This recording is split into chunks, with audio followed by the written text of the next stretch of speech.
Live from New Delhi, you're watching DD India Live, India's voice to the world. I'm Siddharth Bharadwaj. Coming up in the next 30 minutes.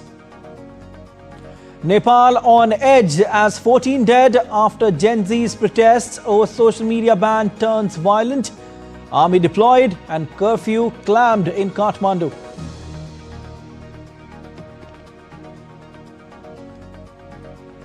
In a fresh impetus to trade and investment, India and Israel signed landmark bilateral investment agreement in New Delhi.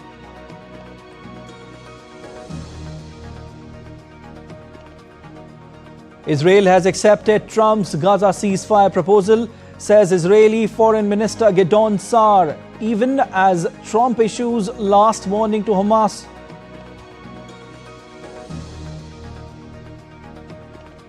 And France faces more turmoil with government on brink of collapse ahead of confidence vote.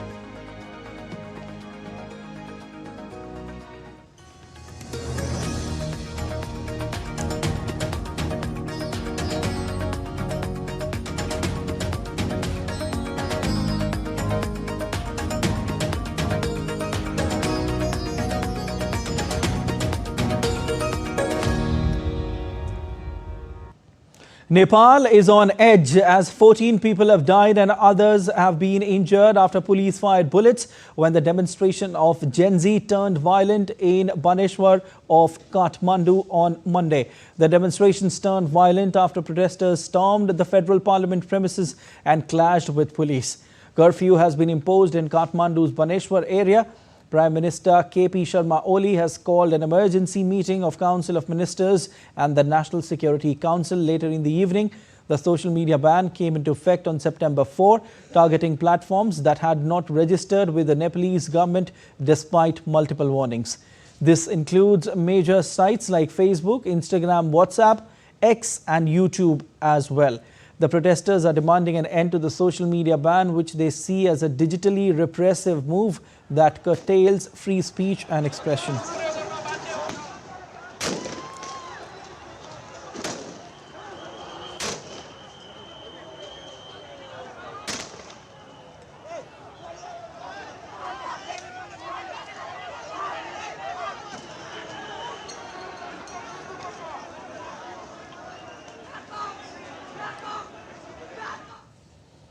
And DD India's Shweta Singh joins us live from Kathmandu. Shweta, what are you getting us from ground? As protests by Gen Z has turned deadly in Baneshwar, are there some other reasons associated apart from the social media ban? Actually, Siddharth, you see, this ban is basically, this protest was because of ban on social media. There is no other serious reason because the youth protested saying that government is trying to curb their voice by banning social media, because till now it was a virtual platform where all the youth were discussing, debating and were angry on about corruption. But this is the first time that youth came on the ground to raise their voice against corruption. So, and as today 14 students died and 5 more are serious in hospital, this have led to a serious security concern as well. So you see KP Sharma Oli have asked for emergency meeting of Council of Ministers and of National Security Council in Balu Avatar residence. So we are waiting for further steps what government is going to take regarding this. Around 6 this meeting is going to start. Okay, Shweta, but this protest has turned violent, and not just violent, the protest has turned deadly. You also just told us that KP Sharma Oli has also called an emergency meeting. Any details regarding that? What sort of things are going to be discussed in that particular meeting? And what is their say on these protests, which has so far killed 14 people and hundreds are injured in these protests? Siddharth, I would remind actually on Friday, KP Sharma Oli was attending the your CPN UML National Convention in Godavari in Kathmandu. During that convention, he was very clear saying sovereignty of Nepal is above any social media ban or request to open social media, because 1 year was already given to these social media sites, these companies to open an office in Nepal. but they didn't abide to. And hence on August 28, ultimatum of 7 days was given. In spite of 7 days ultimatum, none of the social media sites could have their offices in Nepal, and they couldn't appoint any communication officer so that the government of Nepal could communicate in future if there is something wrong happening on the social media platform. Okay. So see, government have given enough opportunity. Okay. That's the reason government is very clear that. So what is the government demanding from these sites, Shweta? Siddharth, you see, government of Nepal has been stressing on having an office in physical office, so that if something is happening on social media and government of Nepal wants it to be brought down, they have someone to communicate to. A physical office with a physical person present in Nepal, communication officer with whom government of Nepal can communicate, Ministry of Communication and Technology can communicate and demand to fulfill the local law. Because see, as per local law, many of the social sites, they do not follow. It's like international global platform. So whoever can post whatever they want. So until unless someone says to put it down, there is no self-monitoring as such here in Nepal. For that reason, government was very clear that an office with a communication officer has to be in place in Nepal. So this was not followed by any social media sites except for TikTok, which was banned last year in April. So after the ban, TikTok had its office here in Nepal and had a person representative. So only TikTok is functional, and TikTok was used for bringing this demonstration not only in Kathmandu but Hetauda, Pokhara, Dang and other places. See, through TikTok, children, I would say students, youth, they messaged on TikTok, raising the voice, let's meet together, let's fight against corruption. And lakhs of people came together today. So, number one, Shweta, are there chances that TikTok would also be banned? And number two, we just told our viewers that army has been deployed and there are curfews also. Can you tell us about the critical areas where the curfew has been imposed in Kathmandu or nearby areas? And what are people saying? What is Gen Z saying? Did you have a word with any of the Gen Z generation involved in the protest? Answering your question step by step. So that first of all, TikTok will not be banned because already it has fulfilled government of Nepal criteria of having office and a personal representative in person in Nepal. So that's the reason it's functioning. And other websites are banned. Even WhatsApp, you cannot send a picture now. And you cannot open YouTube, nor Pinterest. Nothing is working here. So you see, the current status is you cannot, and TikTok doesn't have a chatting, only chatting option is there, no video calling. Other options are not there. So popular was Messenger, popular was Instagram, all these are banned. So definitely Gen Z was the one who was really affected because they are the one who are doing group discussion on WhatsApp. They are one who are getting educational, academic knowledge from YouTube, the various channels. So after this ban, the most who were affected were the Gen Z. So this is the Gen Z who are protesting. And you asked the matter of curfew because see, after this, there were like lakhs of people and the protest was starting from morning itself. And I could see one college group after another college group or one area representation group, huge, like it was lakhs of people in that small area, I would say. And though there were a huge number of police, when I observed, there were a large number of police, like it was, I wouldn't say like equal to students, but it was like really everywhere, a lot many police were there. But to control the students who were trying to climb the National Assembly walls, entering into the premise, police started using tear gas and they used rubber bullets. And these youth who died, 14 youth and 5 who were serious, it was the injury through rubber bullet. So that's really saddening that rubber bullet was able to kill the youth. And the curfew is not only around Baneshwar, Tinkone or Maitighar. It has spread across President House, Sheetal Niwas, Balu Avatar and other area in Kathmandu here. Okay, Shweta, this is developing and we'll keep taking updates from you on this. But as of now, thank you so much. We'll leave it there. India and Israel have signed bilateral investment treaty in New Delhi on Monday. The treaty will deepen economic relations and boost mutual investments between the two countries. From Indian side, Finance Minister Nirmala Sitharaman signed the deal, while her Israeli counterpart Bezalel Smotrich led the economic delegation to seal cooperation agreements.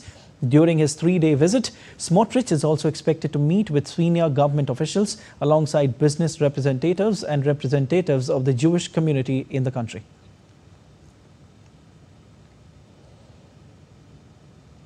Moving on to Palestinian gunmen opened fire at a bus stop on the outskirts of Jerusalem on Monday, killing 6 people in what police described as a terrorist attack, one of the deadliest in the city in the past few years. As per the Israel's police, both the perpetrators had been killed. Israeli police described the shooters as terrorists. It further said that 15 others were injured and at least 7 people were in serious condition with gunshot wounds. Meanwhile, Israeli Prime Minister Benjamin Netanyahu visited the site of shooting and held a situation assessment. According to the Israeli police, the attackers had targeted the bus stop at Ramot Junction.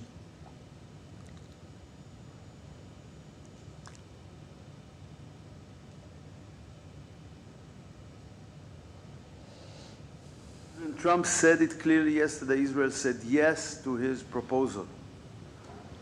We are ready to accept a full deal that would end.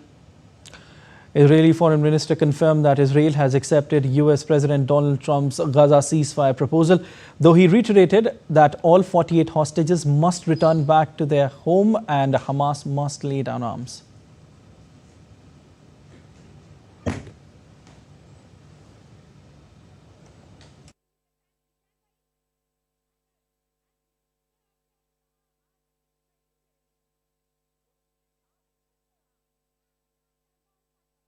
President Trump said it clearly yesterday. Israel said yes to his proposal.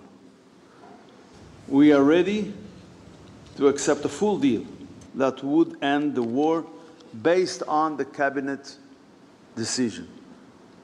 2 things must happen. 1, the return of our hostages. We still have 48 hostages kidnapped from their homes on October 7th being held in Gaza today. Second thing, Hamas must lay down its arms. Every country must now make a clear choice. Are they on Israel's side or are they on the side of the jihadists? Under the deal, Hamas would free all the remaining 48 hostages on the first day of the truce in exchange for thousands of Palestinian prisoners jailed in Israel and negotiate an end to the conflict. The operation, backed by Trump, is expected to escalate in the coming days.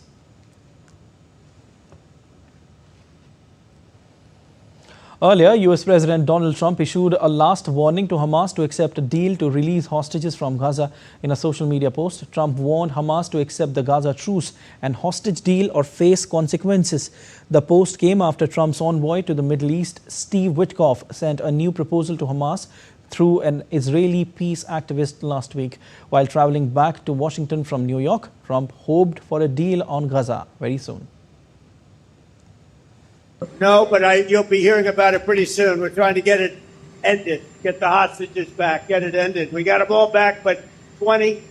And as you know, we have 20, plus there are a lot of, unfortunately, dead bodies involved. And they want them back. The parents want them back. So we had some very good discussions. Good things could happen. French Prime Minister François Bayrou's no confidence vote, in fact, on Monday is expected to face a defeat. This will also, in fact, force President Macron to look for another PM candidate, as he may not be willing to hold snap election anytime soon. Fueling the ongoing economic and political chaos in Eurozone's second biggest economy, already facing huge public debt at 113.9% of GDP.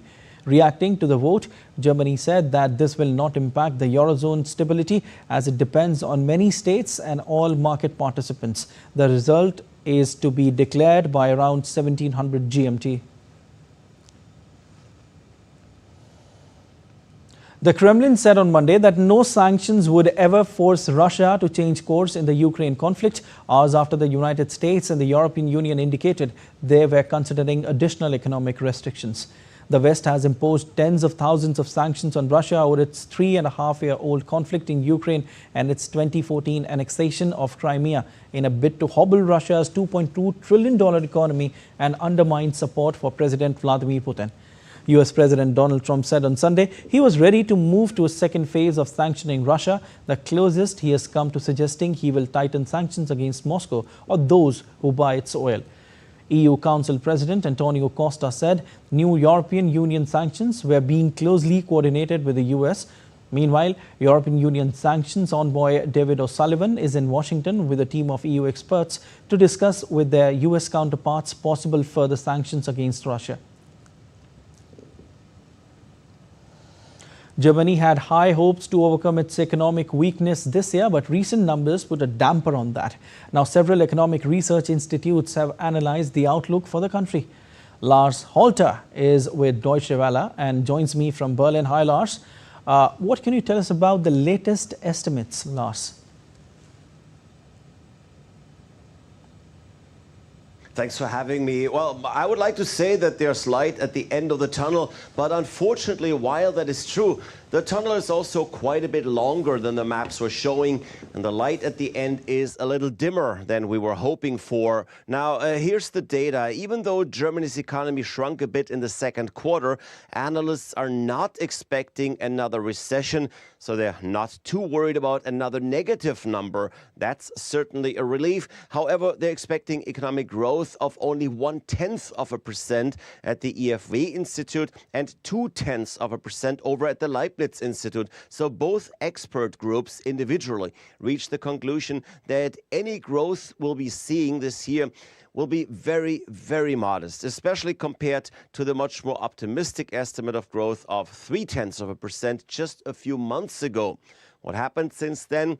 Well, the government's rescue package hasn't quite done what it was supposed to do yet, including with regards to energy prices, for example, that were lowered for some top users in the industry, but not for everyone. But Lars, you said there is light at the end of the tunnel. So what are we expecting for next year?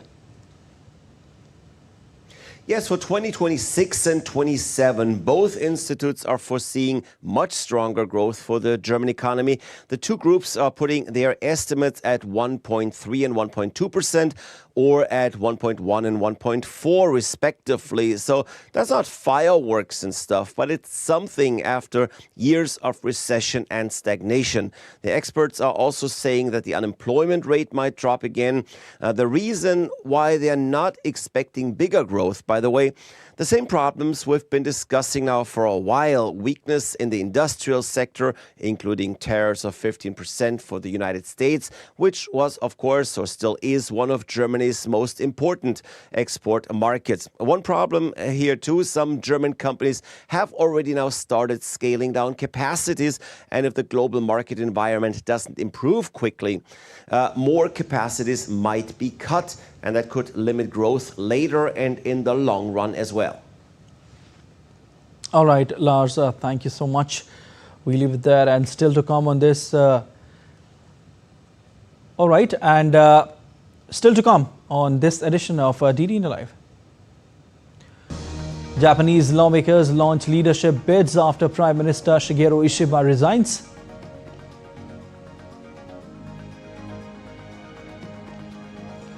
Also on the other side, updates from the Toronto International Film Festival underway in Canada.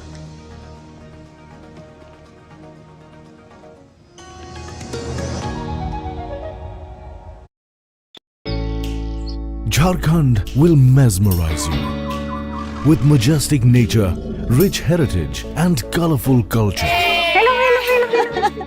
Johar. It fits perfectly. Thank you. Full workout हो गया. Ready?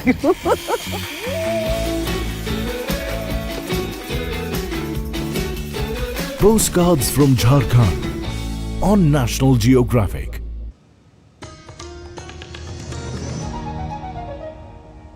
You're watching DD India Live. I'm Siddharth Bharadwaj. Shifting focus to Asia Pacific now. Former Foreign Minister Toshimitsu Motegi became the first ruling party lawmaker to throw his hat into the ring to succeed outgoing Japanese Prime Minister Shigeru Ishiba on Monday as financial markets whipsawed on the political uncertainty. Ishiba called time on his brief tenure on Sunday, saying he was taking responsibility for bruising elections that saw his ruling coalition lose its majority in both houses of parliament amid voter anger over rising living costs. According to sources, Chief Cabinet Secretary Yoshimasa Hayashi also intends to run in the election. The frontrunners, however, are LDP veteran Takaichi and Shinjiro Koizumi, a political scion and son of former Prime Minister Junichiro Koizumi, who gained prominence as Ishiba's farm minister tasked with trying to rein in soaring rice prices. From Aryabhat's concept of zero and pi to Brahmagupta's rules for negative numbers and Bhaskar's early ideas of calculus and trigonometry, India's mathematical brilliance shaped the very foundations of modern science and technology. This ancient knowledge travelled across the world, inspiring scholars in the Middle East and Europe, and even influencing the digital age we live in today. DD India's Tapas Bhattacharya reports on why the world owes so much to Indian mathematics.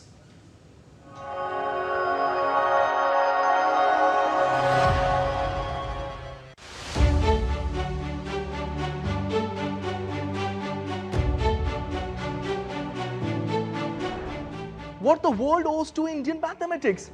Well, without India, there wouldn't be any zero. And without zero, there wouldn't be no modern mathematics, no computers, and no digital world as we know it. India's contribution to mathematics is one of humanity's greatest legacies. Over 1,500 years ago, Aryabhatta treated zero not just as a placeholder, but as a number in its own right. This single breakthrough transformed calculation forever. But Aryabhatta didn't stop there. He introduced the concept of place value, worked on approximating pi, and even hinted at the idea of Earth rotating on its axis. Centuries before Europe caught on. Then came Brahmagupta in the 7th century. He explained how zero works in addition and subtraction and laid down the rules for dealing with negative numbers. His insight formed the basis of modern arithmetic. Bhaskara too, in the 12th century, took it further. His work on algebra, trigonometry and calculus influenced scholars across the world. In fact, when these texts were later translated into Arabic and Latin, they helped ignite the mathematical revolution in the Middle East and Europe. Even the word algorithm has roots linked to India. It comes from the Persian scholar Al-Khwarizmi, who was inspired by Indian number system. Today, algorithms power computing, all made possible by India's decimal system and the invention of zero. So what does the world owe to Indian mathematics? Quite simply, the language of modern science and technology. Every equation solved, every computer program written, every digital transaction, all of it traces back to those breakthroughs in ancient India. From Aryabhatta to Bhaskara, India didn't just give us numbers, it gave us the very foundation of knowledge in the modern world.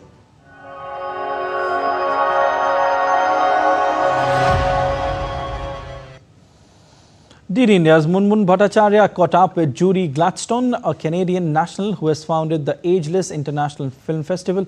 Judy spoke on the potential of collaboration between Indian and Canadian film industries and her plans to bring her festival to India. The founder and executive director of Ageless International Film Festival, who is widely respected for her contributions to Canadian film and talent development and also advocacy for innovative media, is right here with us, Judy Gladstone. Judy, welcome to DD India. I understand you are a big fan of Indian films. Tell us about that and tell us about your association with the Indian film industry over the years. I've been so fortunate in being privileged and being able to see films being produced by independent artists across India the last dozen years or so. And I'm just blown away by the talent and of course very proud of Canadian talent too.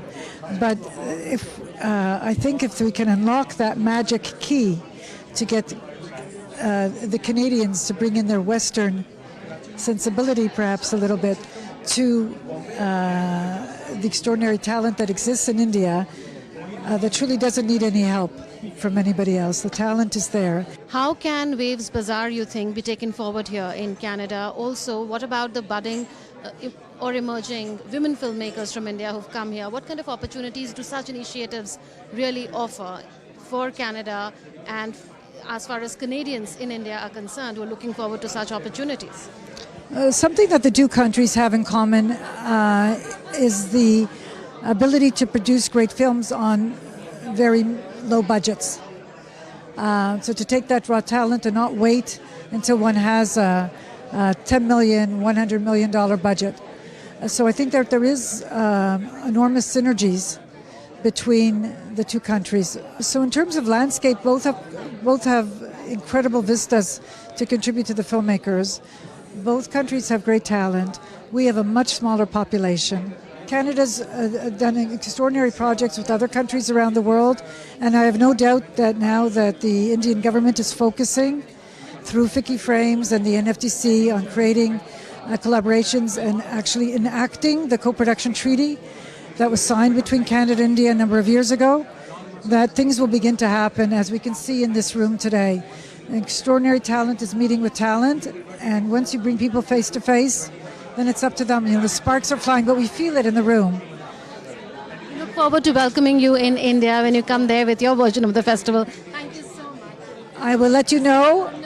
I will let you know, and you will cover it and get us a huge audience. Thank you so much. Thank you. So that was an exclusive conversation with Judy Gladstone, the founder of the International Film Festival called Ageless International Film Festival, with cameraman YK Loknath. This is Munmur Bhattacharya from Toronto for DD India.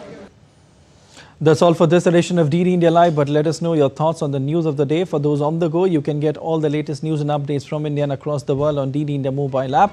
The app is available on both Android and iOS platforms, and you can scan the QR code on the screen to download now. We'll be back with more news as it breaks here on DD India. I'm Siddharth Bharadwaj from all of us here in Delhi. Thanks for watching DD India Live.